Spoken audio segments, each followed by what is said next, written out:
Another Tuesday has come and gone, and today is Hard Hat the CEO Day with Chris G here, and I've got Kevin in the studio. Kevin, welcome. Thank you, sir. Kevin, I was thinking, usually you give me some ideas, and I was thinking maybe I come up with one today, is that we talk about some sales. I That's the love that. lifeblood. Yeah. I love that. Um, Yeah. the old chicken or the egg thing, they said, well, sales is the most important thing. And I'm not going to argue that discussion, but I can tell you what, if you don't have sales, there's no reason to do anything because you don't have the money to do what you want to do. If you don't have sales, So, you don't have much, yeah, unfortunately. that's So true. I think it's one of those things where a lot of people start in this space because they are either really good at one facet of it or they enjoy it a lot or family business or whatever it is. And I think sometimes we learn a little bit too late how important sales is. So I think it's a really good topic. I was very blessed. I guess in high school, I worked for a TV appliance store, and had a guy come in, and one of the salesmen, one of the vendors, come in, and he taught me a lot of things about selling Magnavox TVs. And I'm not sure if they make Magnavox anymore. I think Sylvania bought them out, and I think Philips bought some. It doesn't matter, but the point is, it's been a long time since we talked about some sales and what I got training in, and I always had training since then. And you're always a salesperson, whether you think you are or not, especially as a business owner. But one of the things, you know, we were talking about earlier, right before we started recording, we were talking about one of the things this a guy told me is that always find out what the person has in mind. And what I mean by that is, what are they going to do with it? I tell my son-in-law when he gets a bid for a building, what's their plans for it? Always find that out because, you know, we work with a lot of farmers, for example, and they might want a 10-foot walls. Well, a 10-foot wall for farmers not really productive because their tractors are usually 10 foot tall. So you need to have, you got to know what they're having in mind. Mm. And then if something happens, you can make recommendations or so forth. You want obviously to put yourself as the expert because well, you should be because you know more than they do. And that kind of leads into the sales process too. Um, I love selling houses to people who have never built a house, and that's not that they haven't lived in a house. Obviously, everybody's lived in a house, but not that's their first. They don't. They come to me and we want to bid for a house. Well, honey, I need some plans. I guess we need to know what you're wanting and what you're going to do, and I can then tell you how much it's going to cost. And I can help you set that up, and I love getting plans out for people. I looked at a lot of them over the years and get them in contact with somebody who can create the plan for them, get their ideas on paper. And but it's important to walk through. And sometimes I even help talk to the plan drawer first. I say, hey, here's what they want. And give you a little heads up. Here's what I'm thinking, and so forth. And that makes it a lot easier for the customer. And that helps your sales because now they're relying on you to take their ideas and then give them a number to get their dream home, for example. Mm-mm-mm. So, What's your what's your sales philosophy? So mine is add more value than anybody else, and eventually the person, if and when they're ready, will come to you. What's Obviously it's different. You can only add so much value yeah. before you build something. And you mean when somebody actually comes, once you've got the lead, Yeah. um, listen more than you talk. And I know that sounds cliche, and maybe it is, but that's the truth. You let them do the talking, and then you'll find ways to you guide the conversation with the questions, but you still listen to your answers. Does that make it's almost like podcast? You ask a question, then you got to listen. Yeah. Um, what you find out what they really want as far as, and then you guide them in a way that you get the information you need to provide them the answer. And that's kind of I don't know, it sounds silly, but that's the truth. Mm. As far as you got to know, it's like, okay, and what do you have plans? Do you have any kid? What it is it? And you get them talking about it. And that's on a house, but on a building too. I mean, I do a lot of horse stables, and horse stables have dreams, stuff they've watched and seen, and they'll ask me. I'm thinking I'm not the horse person. Now I grew up with horses, and I do have horses, and I've done a lot of stables, and I'll give them ideas, and then sometimes they'll give me ideas, and I'm not. Sometimes you can't talk them out of it, and I'm not. That's not my job to talk them out of their idea. Now, if it's something just unbelievable. I'll tell them, it's like, maybe you want to do it this way, or here's how somebody else did it. Tell stories and use your clients, your past clients, and that helps sales too, because that Yeah. obviously in their mind they're thinking, well, he's worked with so many people and they've done that and they've done this. So I can always, maybe that's not the best way to do it, and I'll suggest that. So I can still get to what you want. It says, let's do it this way instead. And make suggestions, and then suggestions let people feel like they're part of the solution. Mm. And that's a big part. We talk about ways of sales, personal relationships or sales. And I think, was it a couple weeks ago, you and I were talking about the portfolio of people. Yep. Portfolio of pictures are just as important, and probably more important than the portfolio of people, because that gives you proof. And that lets people realize that he is the guy. He's doing a lot of work, and that's who I want to do mine. And I had we built a barn. Well, I say it's barn. It was a man cave, but a nice man cave. Don't get me wrong. And he's referred us several times, which is awesome. And his father-in-law called a couple weeks ago, and he said, I'm trying to think of his name, Bradley. He said, Bradley, you built Bradley a barn. I was like, yes. And he likes you. And we did a couple things for Bradley. He goes, you're going to build my house.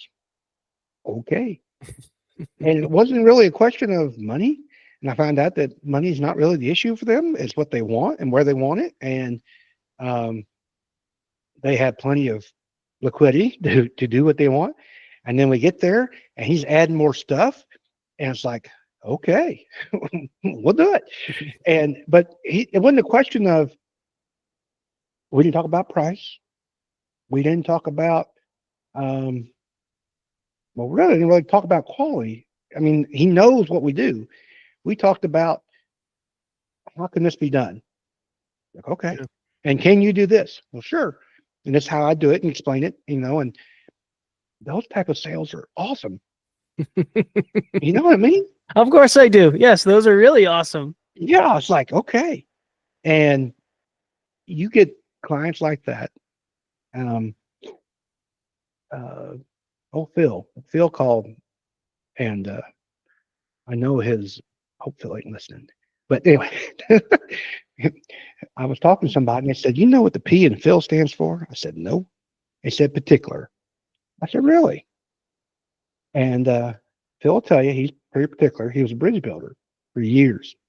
And when you build bridges, you got to get in the spec, because the government's going to come check it before they let people drive on it. You know what I mean? Mm-hmm. And he said to me, Chris, this is hard to believe, but I only have one question. I said, okay. He took me upstairs. He showed me something. I said, well, that's the way it's supposed to be. He said, and I explained why. He said, okay. He goes, that's the only thing I have. He goes, I don't think I've ever worked with anybody that I didn't have more than one thing to, not necessarily complain about, but point out. It's like, well, that's great, Phil. And he goes, I already told my neighbor down the road, and they're going to be calling you. Make it happen.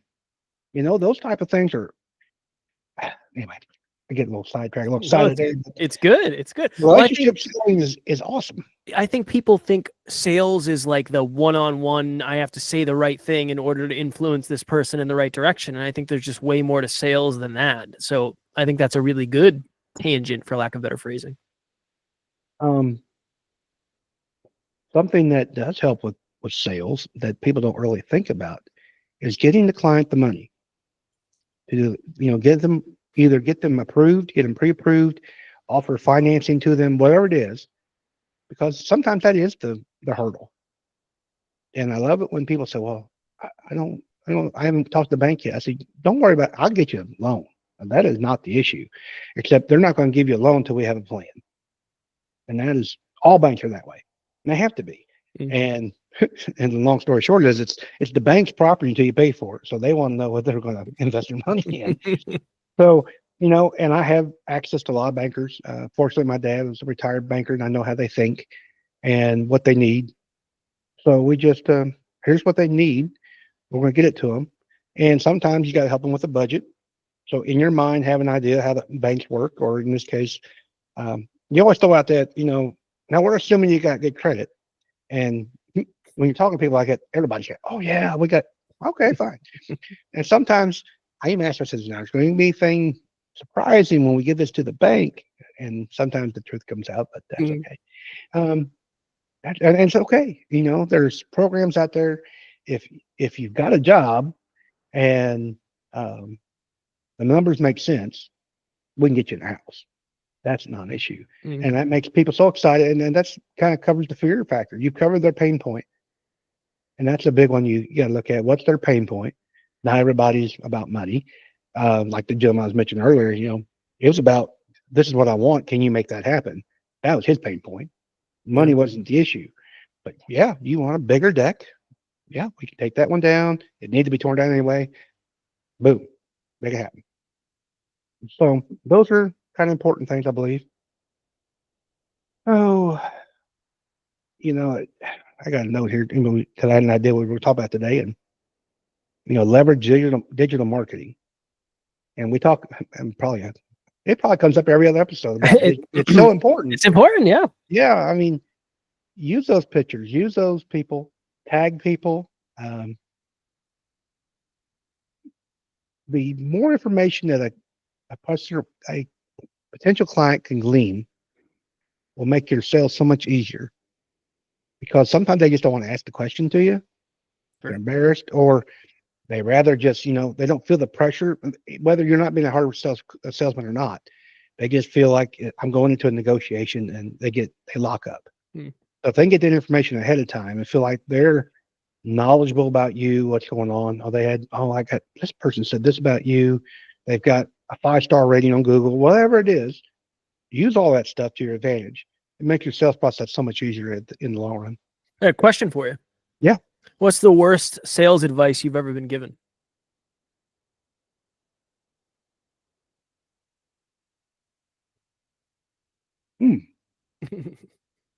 I've heard a lot. That's why I ask. To me, it was you got to touch somebody 7 times. That used to be the number, and I've been told now it's 10. I've heard it's 20. That's because everybody's touching them so much in different ways, and I don't mean physically touching them. That's but I mean contact them via email, letter in the mail, text, and so forth. And I think to some extent, while that's very important, you got to give some people some room to breathe. And contact them too much, in my opinion. You can bug a person just as much as you can remind them. Yeah. Now, you have to be leery of your competition. You got to be, if you get in a quote, be prompt on your quoting, get back to them in time. But give them time to think. Well, sometimes they appreciate that just as much. And use a CRM or your calendar, whatever it is, the customer relations management software, but whatever it is, set yourself reminders, follow up them people. And then especially the ones that say, I'm not ready to build right now, or they're just asking questions, and put a reminder in to contact them, put them in the email drip campaign, whatever it is. But an email drip campaign, you can do it daily, and your people opt out. Do it maybe weekly, depending on what your campaign is. Don't get me wrong, but depending on your cycle, and that's things you got to learn. But keep yourself in front of them so you're at, they call it top of mind. So you're always being, if they think about who's going to build a house, they think of Chris G. But if they think you want that, but you don't want to be annoyed. And I think that's probably the worst. I only did that a long time ago. It's like, I'm going to leave these people alone. And they told me, at least I do. I like to believe people are telling me the truth. And if they're not ready, they're not ready. Like, okay, I understand. Yeah. Is it okay to follow? And I do this. Is it okay to follow up in a couple months? Yeah. Okay. And you might put something and I'm old school, we used to put postcards in the mail. I mean, this is before even computers are going, and you pick up the phone, you make cold calls and stuff, and directories on a big ass thick book. Anyway, but all that type of stuff does make a difference, and keep in front of them. Just don't annoy them. Yeah, I think you can annoy a maybe to a no as fast as you can annoy a maybe to a yes. I get frustrated. I've got a call. It's cold calls. People dial you and they text you all the time, and sometimes I answer them. And it was about some software or something like that. And I said, quite honestly, I wasn't ready. And I said, I'm in the midst of hiring a new office manager. I said, tell you what, call me back in June. This was last month. I said, call me back in June. So that person, because I'm going to hire them pretty soon, but they're not going to have time to deal with you either. Call them back in June. We'll be more apt to, talk about that. And I'll be damned that somebody shouldn't call me. Excuse me. I guess it's my podcast. I can cuss what I want. That somebody called me a week later. And I said, I told you do not contact me until June. And I meant it. Oh, okay. It's like, I don't know if he's going to call me back or not, but what part did he not understand? Yeah. And, matter of fact, I think I blocked him. Like, you done lost your turn. You didn't listen to what I said. So anyway. Yeah, no, I think that's important. But I think that's the hard part is so many people are taught that's how you do it in sales. You just follow up. That has an expiration date too. You can follow up too much for sure. Yeah, I mean, follow up is very important, and I'm not saying don't, but you just got to use common sense. Yeah, that you do. So what he could have done, instead of calling me the following week, he could have sent me an email. Hey, thanks for talking last week. I know you're going to reiterate what we talked about. Fine. I probably would have said, yep. At least he listened to me, and he's doing his job. And I thought, I was in sales, and that's what I got to do, and so forth. Oh, look here. It's a new guest. Cohen, can I talk to you a little bit better? All right. Wave everybody. All right. Go on back. That's my grandson. See, I get to watch my grandchildren because I'm a CEO and get to do what I want to do when I want to do it. That's right. And then I got to feed them. I don't know. I thought that was grandma's job, but I guess not. No, that comes with a job. Anyway, we were talking about sales from. I got sidetracked. No worries. Well, I guess I'll just let him sit up here. Why not? He'll be famous. I was going to talk about on the sales part, selling the benefits. That's another advantage too. And that kind of goes back to your value thing you were talking about. Yeah. And showing them, if a person, they'll ask me a question and I'll say, I personally don't like it. And I just tell them that. It's like, you can do what you want to do at your house. Here's what I don't like about it. But if you're wanting, maybe do it this way, or even spend a little more money, and here's the value in it, or it'll last longer, or someday we're going to be so old that we don't care, and your grandkids or your kids are going to deal with the house themselves, or whatever it is. But I make those suggestions, and you show them the benefit, and let them make the decision, because that's important, and they'll know if they want to spend the money or not. It's really an investment in multiple ways. Well, I think it's important too to understand that not everybody values what you value in the same way. So even the example of you'll have somebody come to you and say, it's not about the money. And I know for me, it's always, what do you mean it's not about the money? It's got to be about the money. No, for some people it's not. So I think that's important to understand that your beliefs aren't everybody's beliefs either. Well, when I went to a place, job site. I guess it was cold, and I was outside in the cold. But we were talking about where they put their septic system at. And I looked at the place and made sense to me. I said, "Well, you could put that over there." And they said no, and they weren't upset about it. But I have a plan for that. And what I should have said was, "Where do you think where would you like to have the septic system at?" And I could have told them yes or no, it would work there. And their alternative was just fine. It just the way the land laid. And so maybe I guess I did learn, ask the question instead of assuming that's where it needs to go, type thing. They have plans. They have looked at that property longer than you have, and they have in their mind, that's why they bought it. They envisioned something, and your goal is to get that envisionment out of them and then give them pricing or whatever it is to make it happen for them. Yeah. You're fulfilling their dream. That's the goal.